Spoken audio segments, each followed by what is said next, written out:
Hello, everybody. Dr. Rick Wallace dropping in on you uh, Monday morning. Hopefully, you're getting your week off to a great start. Hopefully, you're focused and fixed on the things that need to get done in order for you to have and experience the things you desire to experience. I want to uh, touch bases with you today and leave you with something that I hope inspires, empowers, and encourages you. I'm going to make it real quick. Before I do, I just want to let you know that Rick Wallace Enterprises and all its subsidiaries, which includes the Visionetics Institute, Master Fitness 21, the Odyssey Project, and more, has partnered with Linktree to create an opportunity where you can have access to all of our resources. Well, all of our top resources. We're consistently adding new ones, but all of our top resources by clicking one link. If you go in now and click the link, it will open up an opportunity if you see all the things that we have to offer that you can experience in a number of different ways. So definitely check that link out. If you're looking for something exciting, something encouraging, something empowering, something to get into and get involved in, whatever the situation, click that link. It's there. Let's talk about what happens when you finally learn that faith transcends facts. What I'm going to do is I'm going to initiate this brief monologue with a post that an adopted little sister, so to speak, on a social media platform that I've known for years, um, posted, and then I'm going to give you my reply to it, and then I'm going to briefly summate it, and then we'll be done today. And hopefully, you'll have something that you can work with, run with, fight with, and win with. It starts out uh, quotation. You will rise above every disappointment, every trial, every setback, every failure, every obstacle, and anything else that attempts to keep you down in this day and by extension, this week. The seasons of self pity, shame, rejection, missed opportunities, embarrassment, insufficiency, defeat, and failure will no longer be your portion. They have all been replaced with a spirit of resilience, patience, success, and more than enough. Lift your head up, my friend, and know that this is not the end. There's a greater spirit that resides within you. Show them what you are really made of. Get back into the ring of life and make it happen. For Emmanuel, God with us and in us, is with you. And then she's actually quoting someone else who quoted, I will instruct thee and teach thee in the way which thou shalt go. I will guide thee in with mine eye. Psalm 32:8. That is definitely the King James Version. You are a winner even before they declared you the winner. With God, all things are possible to those that would only believe. Divine inspiration from Kevin L.A. Ewing from 2017. And she says, definitely relevant. And my response was, yes. And then I quoted Job 22:28. You shall declare a thing and it shall be established for you. So light will shine on your ways. Sometimes you have to be able to speak it with, this is me talking. Sometimes you have to be able to speak it with conviction, even when every shred of evidence is contrary to the declaration. Why? Because, my friend, faith literally transcends facts. Now raise your hand in victory and declare, I'm built for this.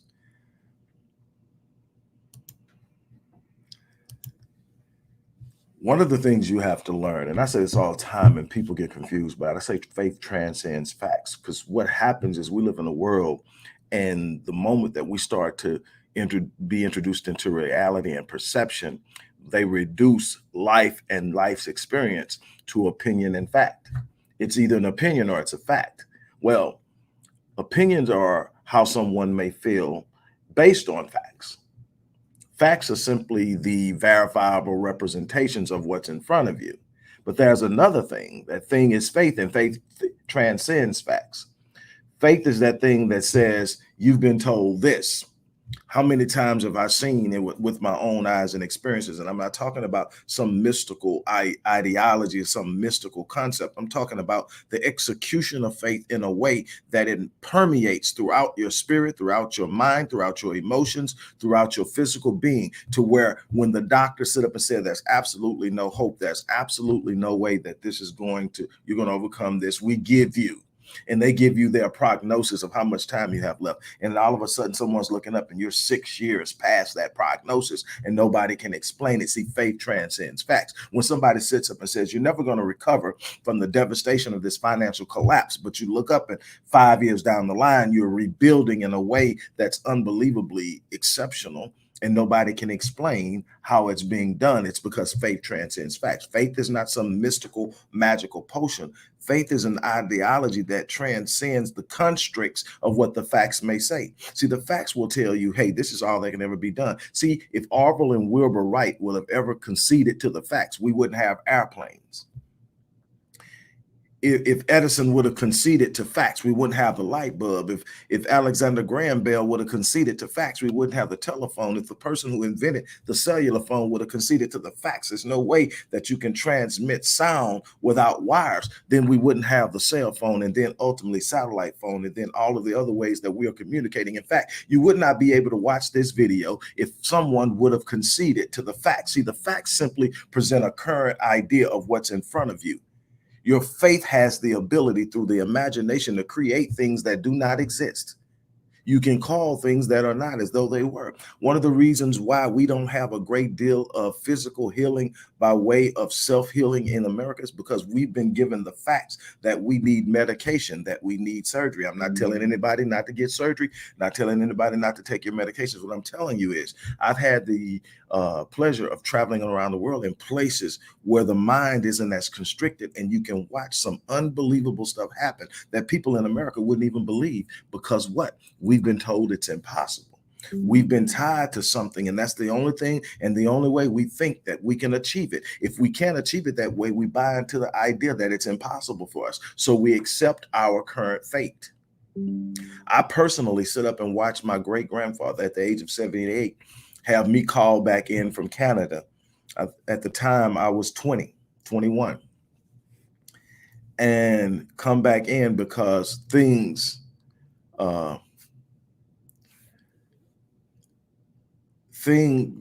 were dire. My grandmother called me and said, you need to get to town as quick as possible. So I fly in and I go straight to the hospital, and she introduces me to his specialist. And the guy tells me, that my grandfather has acute leukemia, and he's had it for a while. He's in stage 4. It's extreme, and he doesn't give him any more than 2 years to live. And I'm looking at my grandmother. She's distraught. They've got my grandfather somewhat sedated, and the doctor tells my grandmother that what we can do is we can keep him sedated so he doesn't experience a great deal of pain, and he'll pass peacefully in his sleep. And my grandma said, I don't think that's right. I think he deserves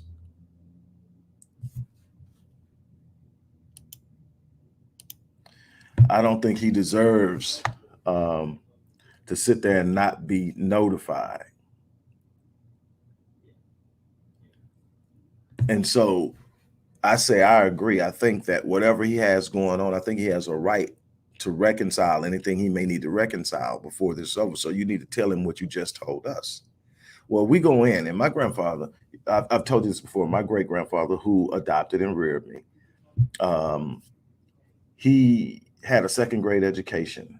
He was working in the fields with his father from when he was 7 years old until he became a grown man. And then he went out and did work some more. He didn't get a chance to complete, but immensely wise, immensely powerful, a man of faith. And the doctors walked in and they woke him up, and he told him what he told us. And my grandfather's response was, and this is just pure, unadulterated, old-fashioned faith, not connected to religion, not connected to anything, but I am disconnected to God, and this is what I believe type faith. He looks at the doctor and says, Doctor, you went to school for a whole lot of years to learn everything you've learned, to tell me what you just told me. And I respect that. He says, and I don't have a whole lot of schooling, but this is what I can tell you. I'm not leaving here in 2 weeks. Matter of fact, I'm going to be able to get healthy enough that I'm going to walk out of this hospital and I'm going to walk back into a church and I'm going to give God thanks for what he just did based off of my faith. He did that about 8 times to that same doctor over a course of 5 years, to the point at the 8th time, the doctor called me to the side and said, I've become convinced that your father isn't dying until he's ready. And second of all, that same doctor says, while I'm not into Christianity, the one thing that your grandfather has definitely convinced me of, there is a God.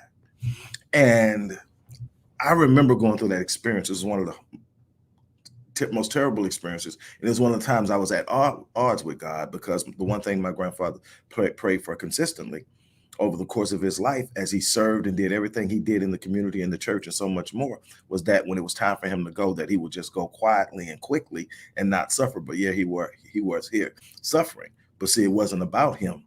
It was about me. It was about that doctor. And it was about a bunch of other people that were watching the man simply sit up and say, I'm not going anywhere yet.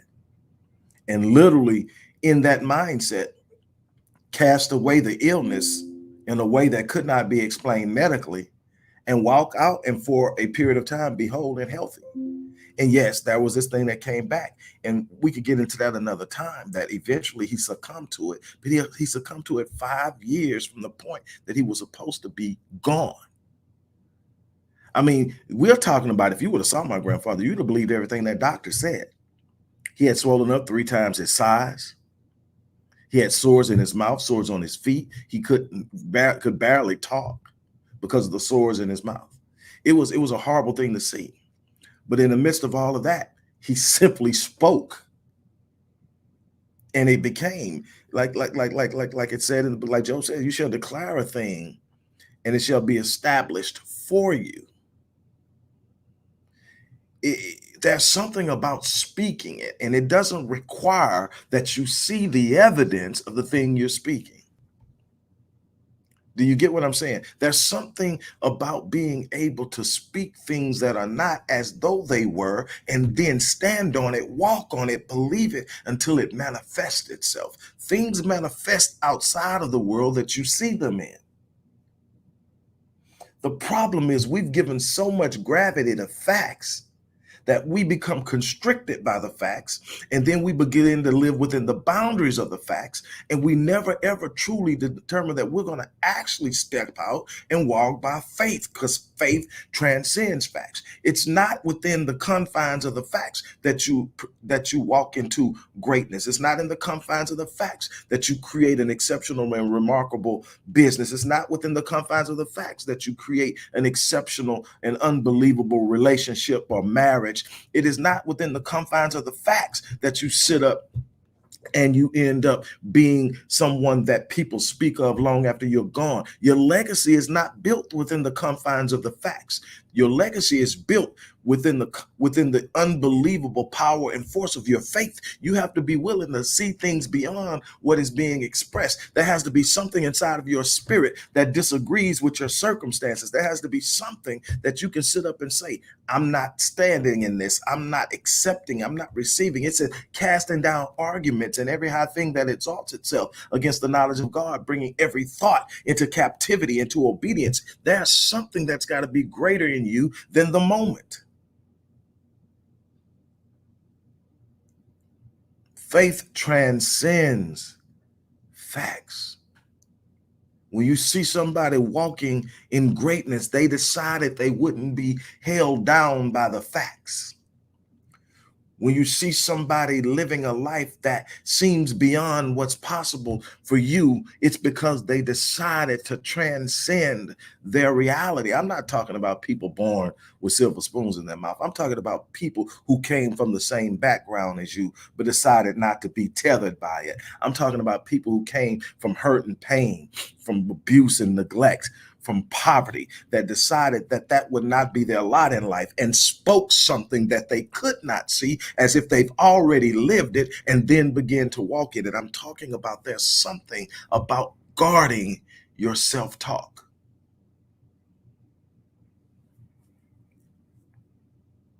See, if I would have remained confined to the facts, I wouldn't be sitting in front of you right now. If I would remain confined to the facts, I may not have made it past my 18th birthday. If I would have remained confined to the facts, I definitely wouldn't have 24 books published and number 25 on deck. If I would have been confined to, I wouldn't have more than 46 companies started over the course of 30 years that all turned profit. Why?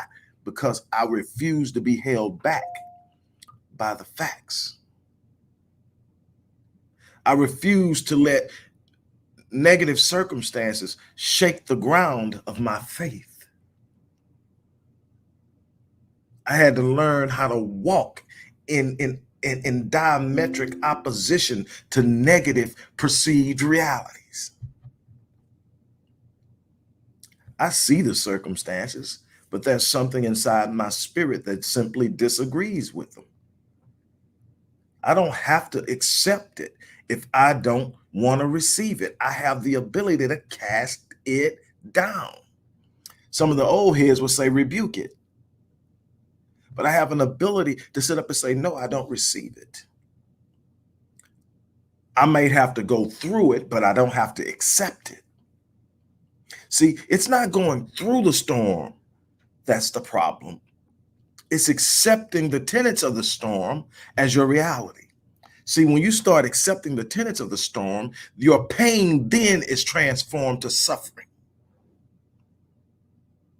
When you decide that you're going to identify with poverty, that's when you begin to suffer. When you're going to identify with the abuse that you've undergone, that's when you are now suffering. When you're going to identify with being in a position of marginalism, that's when you begin to suffer, because it's in that particular place that you have accepted that it becomes your lot in life. And now you have no hope. You see no future outside of that reality. And now you suffer in something that you'd have no desire to be in. But you can go through something that you have no desire to be in, but you're not accepting it. There's no suffering in that. Why? Because there's a greater image in your mind of what's coming. I can make it through this moment because this isn't the end of the story. I can go through this darkness because I can see the light at the end of the tunnel.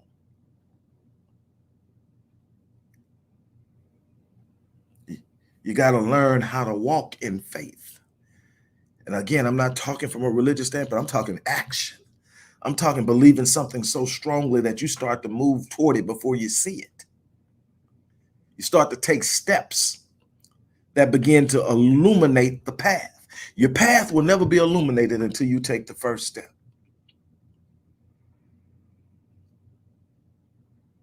That's one of the reasons I created the Make a Move live event, just to get people to take the first step. Do you realize how much is held back from you while you're sitting there procrastinating, waiting on the perfect moment, waiting on the perfect timing, waiting on the perfect opportunity, looking things over and over again, trying to make the perfect decision? There are no perfect decisions. You're not going to be right every time. There's no perfect timing. There's always going to be something going on that you need to focus on that can have your attention. There's no such thing as doing, having everything right. And you've got to make a decision to move.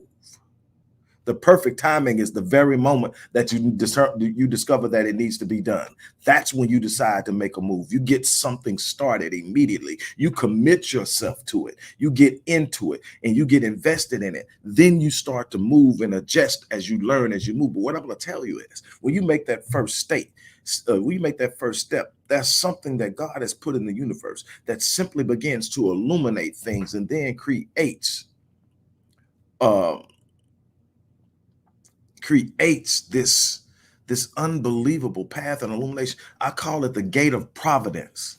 So much is held back until you move. You can't, there's so much you will never understand or see or know until you take the step. That's why so many people are stuck in places that they've wanted to leave for so long, is because they won't take the first step, because they need to see the whole picture first. Sometimes you got to take the step to open the gate. You ever been walking up to one of those automatic gates, or driving up to an automatic gate, and you stop too soon and the gate doesn't open? You got to get right at the gate before the gate opens. That's that first step. You got to get close enough to tell the gate that you're actually going to move through it, and you're not just passing by it. Faith transcends facts. Hold on, there's a question. Let me see. Let me read it.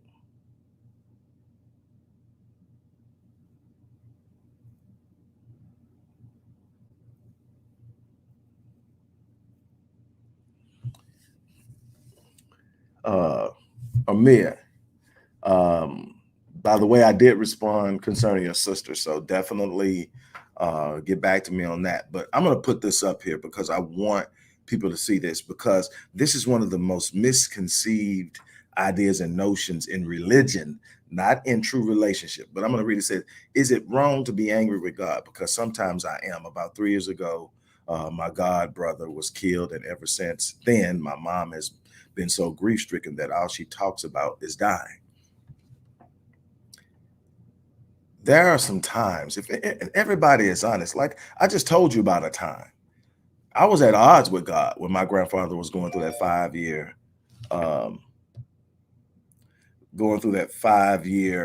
uh, situation with um, leukemia, because my grandfather had prayed to God his whole life not to suffer. And it had meaning, because my grandfather was the president at the church of a bunch of things. He was the president of the Usher board. He was president of the deacon board, but he's also president of the sick and shed-in ministry. And for the old heads, you know what I'm talking about. For people who wasn't church, didn't grow up in the church, the sick and shed-in ministry is for people who go out and visit people who are members of the church who have become ill and bedridden, or and otherwise incapacitated and can't get to the church. You go by, you pray with them, you minister to them, whatever you and whatever. My grandfather did that. He was the president, so he would go by, and he would literally, by the time it was over, he would do this on Sundays after church, and by the time it was over, he would be in the car, and he would literally be in tears, and we were on the way home, and he would just be praying. And I would, Daddy, what's wrong? He said, I just pray that I never have to be in that situation where I'm suffering. I just want God to take me. Let it be a car accident, let it be a heart attack. I just want it to be quick. And he was suffering. I mean, a person that, if you look at it, he served the church in every way. He was everything for the church. Like I said, from the president of the Usher board, the deacon board, sick and shed-in ministry. He was the church janitor. He cut the darn grass every week. We were at the church 7 freaking days a week, my whole childhood. That's how much he gave to it. And all he asked God for was not to let him suffer. And he was suffering. So I was angry with God. And if you go through and you actually want to study even the Bible, you'll find that people were upset and angry with God, had questions. David stood up and told God on more than one occasion, I can't praise you from the grave. What are you doing? And see, we were taught never to question God, but see, you can't have a relationship where you can't have questions. You can't have a relationship where you can't express your true feelings, because God knows them anyway, and you can't suppress them. I was reading one of a guy that I really admire a lot, Jason Wilson. And he has a couple of books. And in one of his books, there's this part that says emotions are like ping pong balls underwater. No matter how hard you try, eventually one's going to pop up. And many times it's going to pop up uncontrollably and in a way that you don't have a way of easily managing it. And so emotions are not something you can sit up and say, well, no. And we've been told not to question, not to, you got to feel what you feel, and you got to work it out. But it's going to be hard to work anything out with God when you're pretending like you don't feel something you feel. That's how relationships fall apart with human experiences. I'm over here pretending I'm okay, but I'm not. But I won't say anything because that I'm not something has told me through society that I shouldn't be upset, that I shouldn't be bothered by it. So I'm just going to sit here and pretend I'm not. That's called internalizing. And eventually it leads to bad things. You see, internalizing leads to chronic stress. It leads to bad health condition. It leads to um, attacks on your organs. Because when you are internalizing stuff like that and you're building stress, you're releasing cortisol into your bloodstream. And cortisol over long periods of times is very toxic to the body. It's meant for immediate responses to fight or flight situations where you need to fight or run. It's not meant for you to sit up and go through the things that you're sitting up there and you're going, oh my God, oh my God. And you're there, but you got to be honest with yourself. You got to sit up and say, hey, I'm not feeling this right. You got to be able to talk to God. See, so many people have been put the wrong type of fear. There are a lot of times in the Bible, you got to understand when you're doing that. If you're coming from a biblical perspective, you got to understand a lot of times when it says fear of God, it doesn't mean fear. It actually means reverence. And when you take it as, I wouldn't want to be honest. I'm just serious. I can't be in a relationship with someone I fear. Now, there's a certain level of reverence that you need to have, a certain level of respect, a certain level of awe. But see, if someone has my best interests at heart, why in the world would I fear them? If something is the source of my fortunate or my fortune or my blessings, or however you want to word it, whatever word works for you, if that's my source, why would I fear it? Now, I should have an appreciation for it. I should have a sense of reverence and respect for it. I should have a sense of love and connectivity. But, one of the reasons we have so many problems relationally is because in most religions, God is seen as a father, especially in Christianity and Judaism, and also in Islam, the Abrahamic faiths. God is seen as a father within who wants to fear the father. The father isn't supposed to be feared, admired, loved, uh, and above and some other things, but feared isn't something a part of a filial relationship. You fear your enemies. You fear situations that are intended to bring you harm. But that's not the relationship with God. But to answer your question, young sister, you don't want to be in a place where you're angry with God, but you got to work that out. You don't need to be guilty about it, but you need to work it out. You got to ask yourself why. You got to find somewhere. You probably need to work with someone who can give it some sense and make it work. You need to find a spiritual counselor who has an understanding of psychology, because you don't need the mysticism. You need to understand the spiritual connectivity with God, but you also need to understand how your mind is working and where that anger is coming from, how you process that anger, how you heal that. Because if you don't heal that, then it becomes callous, and then everything becomes God's fault, and we lose sight of our own responsibility.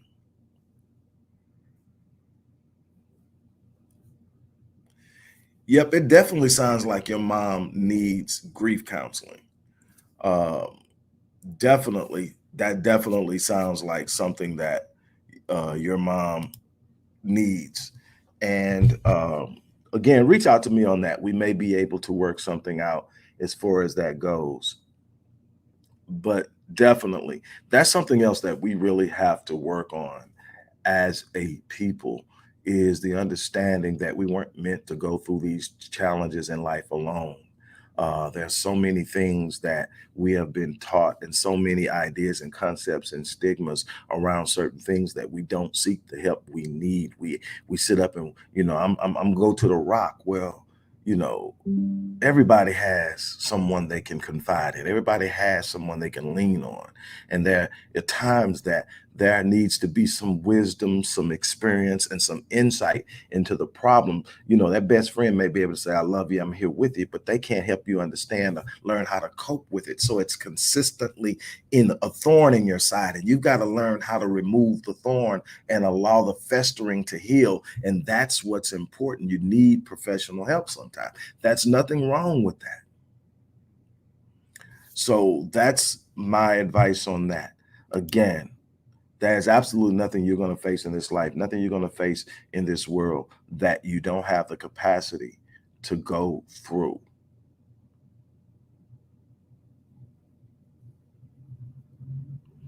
You have to understand that life isn't going to lay down for you, but you can't lay down for it either.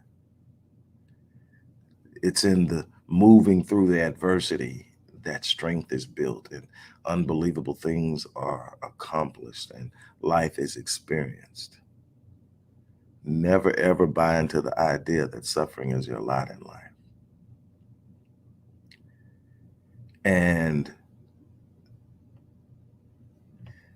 that's a dangerous place to be. And I'm going to leave it there. But when you buy into that, it's a tenet and an idea that makes people give up. Because if I convince somebody that something is their lot in life, they'll stop trying to overcome it. And eventually they'll embrace it. And then they'll live their life in defeat. Sometimes you're waging a war for what seems like an eternity. But in the waging of the war, you're growing stronger. You're becoming wiser. You're becoming more impactful. Someone's watching you as you go through it, and they're going, oh my God, how many times were they supposed to be out of the game and they're still in it? There's something special about that person. There's something awesome about that person. There's something spectacular about the way they think, about the way they feel, about the way they move. Life is constantly coming at them. I don't know what's wrong with life or what they did, maybe, but they refuse to quit. See, that's a testimony. I folded and accepted it is not a testimony. On that note, look, I'm going to get ready to get out of here. As I say so often, I live my life on full. And trust me, that life has not come without challenges. I have challenges on the deck right now, but I refuse to fold. I refuse to surrender my joy. I refuse to surrender my hope. I refuse to surrender my high expectations. I refuse to lay down and go, oh, woe is me.